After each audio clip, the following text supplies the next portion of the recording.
So hello Philippines and hello world! So welcome back to my YouTube channel again, and it's me, Grace! So kumusta naman kayo ngayon? So gusto ko lang i-share sa inyo ang next na pinuntahan namin sa Venice Grand Canal sa McKinley.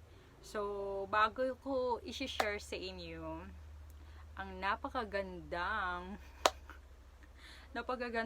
view at para kang nasa ibang bansa. Para kang nasa Italy talaga siya. Yes. Pero nandito ka lang sa Pilipinas, ha?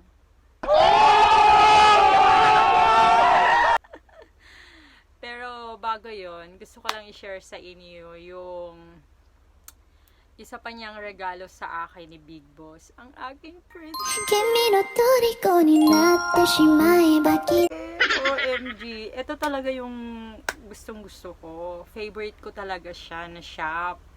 And fan na fan ako sa shop na ito. And favorite ko talaga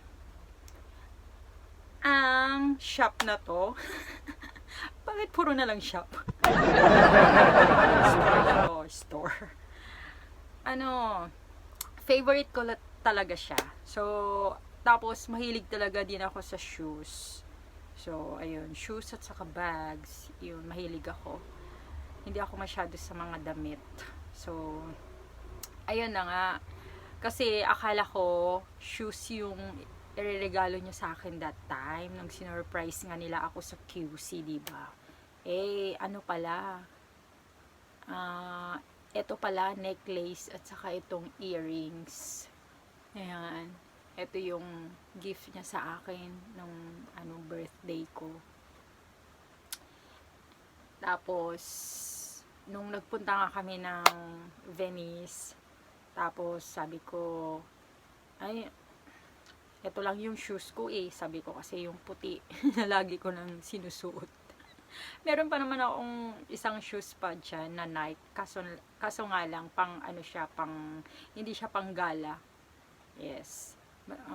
Hindi siya pang matagalan na pag lakad-lakad ka, masasakit yung paa mo, ganyan. So gusto ko yung pang talaga siya, yung pang walking, mga ganyan. Tapos, ayun na nga. So, bigla naming nakita yung Adidas sa Venice Grand Canal. Doon pa talaga kami nakabili. Ayan, sabi niya sa akin, tara, bili tayo. Sabi niya, kaya yun. So, pero buti na lang naka-sale sila. Naka-sale sila. Yes. So, nakuha namin siya ng kulang na 5K. So, ayun. Alam niyo naman, mahal naman talagang ang Adidas. So, ayun. Favorite ko talaga siya. So, ayun. So, gusto ko lang i-share sa inyo. Well, hindi ko ito pinagmamayabang. And, guys, ko lang to, sinishare ko lang sa inyo yung blessing na binigay sa akin ni Lord at yung regalo din sa akin ni Big Boss, syempre. So, ayun. So, ito na nga. na yung niya, yung carton niya. Hindi na, parang nakusot-kusot na ng kasi syempre, tinago ko na kasi yung itong paper bag niya. So, ito na nga. Di ba? So, legit na legit siya naman kasi sa Venice nga namin binili. So, ito. And, ginamit ko na siya nung umuwi na siya, pabalik ng US. So, ginamit ko na siya at yes, yun na yung next nating vlog pag na-upload ko to. So, yun na yun nga. Grabe, yun na yung huli naming pagsasama. Ayan. So, ito na nga. Oh my God! Eto, ganda. Tapos, eto pa yung pili niya. Pero pili ko rin. Dalawa yung trinay ko, hindi lang nakapag-video kasi nalubat na yung phone ko. Actually, yung mga ibang video na makukuha sa Venice, hindi ko na yun phone. Kasi nakalimutan ko yung power bank ko eh. Kaya pasensya na lang kayo. Kasi phone ni tatay, tapos syempre pag sinesend lang sa messenger, hindi na siya clear na as in, di ba? Kasi hindi na siya yung original na pagkakuha. So, blurred na nga siya. So, pasensya na lang kayo ha. So, ito na nga. Ito. Ganda. Di ba? Bagong ano to, labas nila. So, sabi yung yung babae, bagong labas daw to. So, ito na yung kinuha ko. At saka yung kulay maganda. 'Di ba?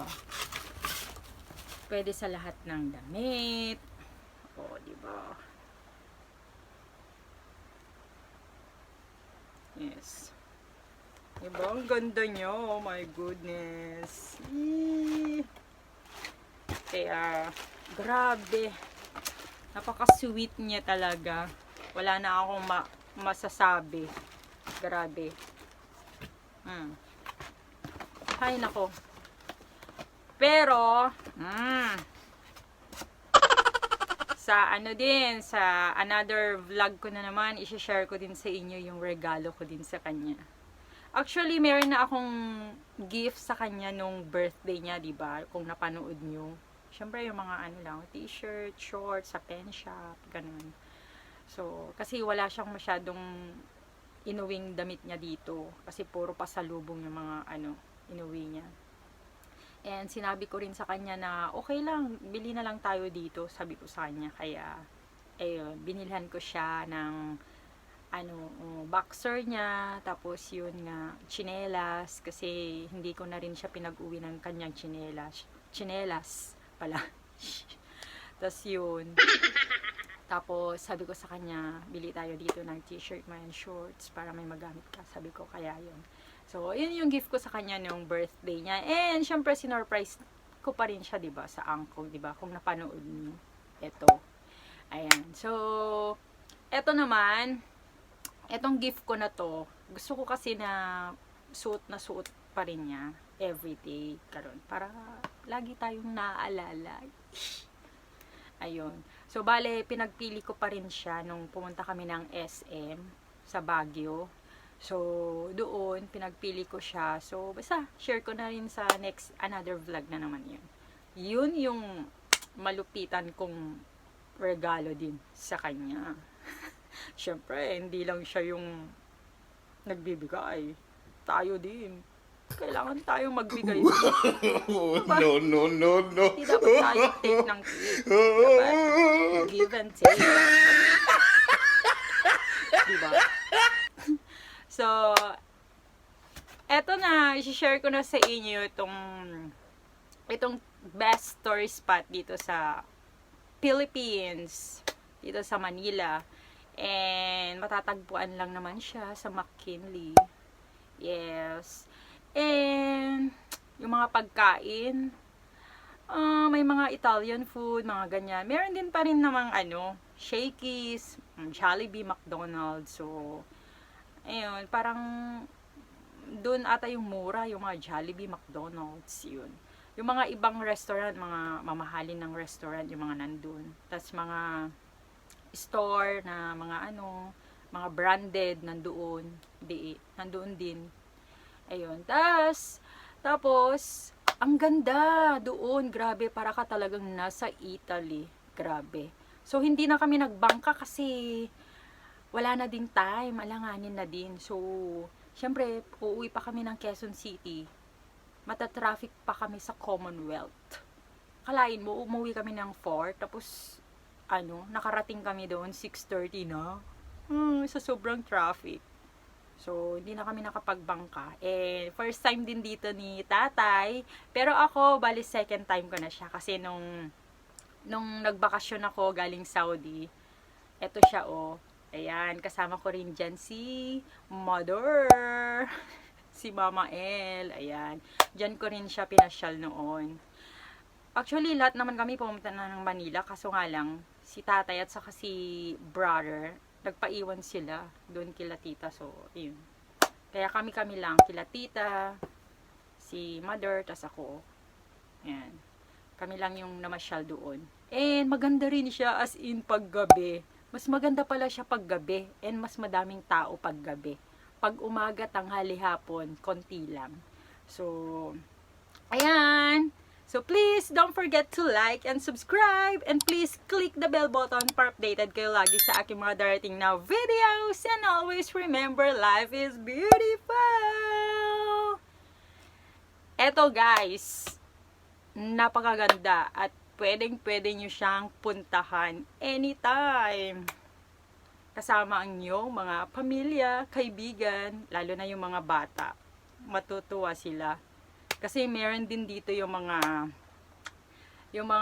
ano ba dito? Yung mga parang costume, naka-costume din sila. Ayun. So, matutuwa yung mga bata pag pinasyal nyo sila dito. So, please keep on watching. So, 2,000 years later.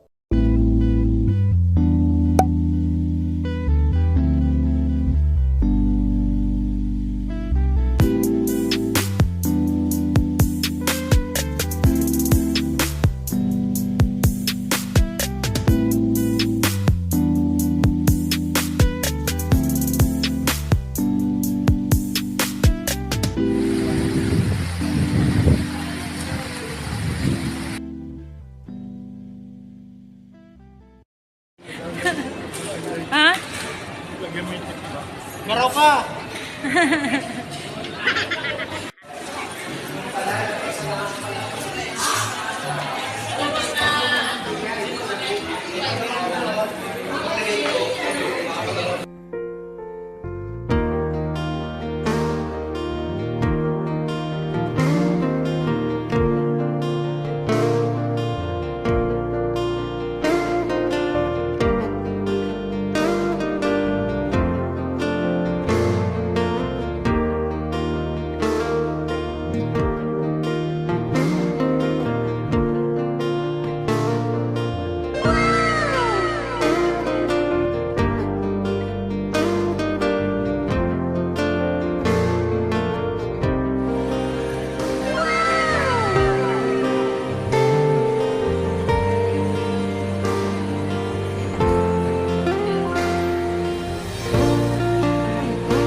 Hey, love.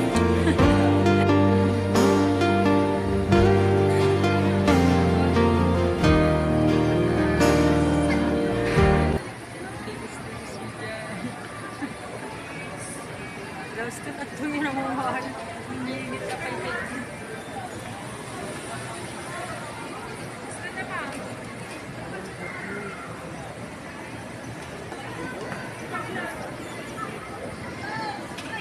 Gani, ha? Makandang pastro.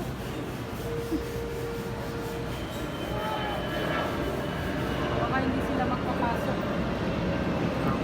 Yan o, daw. Picture daw siya dyan. A few moments later.